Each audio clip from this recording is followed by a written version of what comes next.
Ma'am, maraming salamat po sa mga pakain ninyo. Tingnan nyo naman po ako ngayon, bilog na bilog na. So thank you ma'am.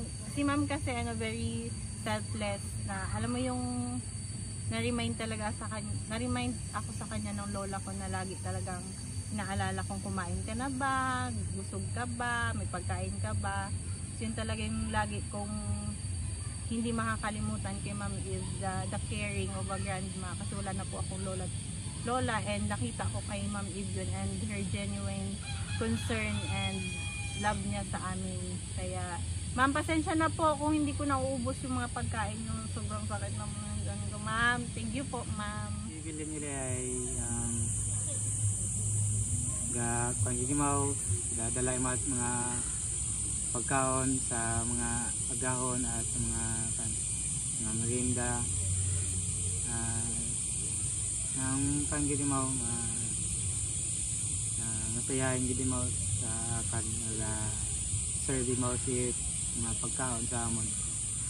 That's about Mom Evelyn. Okay. So yun nga with Ma'am Evelyn naman, the same thing, she is a blessing.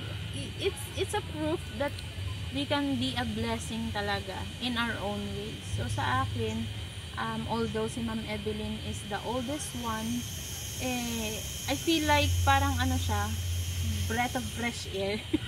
Dahil every time na tinatry, masaya na kasi si Ma'am sa mga mabababaw na bagay. Talagang masaya na siya, masaya ka nang kainin mo lang yung dadalhin niyang pagkain. She's already happy with that. No, she's not asking for much. She just want everyone to feel loved, to be comfortable, and to be appreciated, just like any parents would, I think, na she stand as a mother na pinakamatanda. So parang gano'n na she just want to be appreciated sa lahat ng ginagawa niya, and yeah, I'm thankful for her.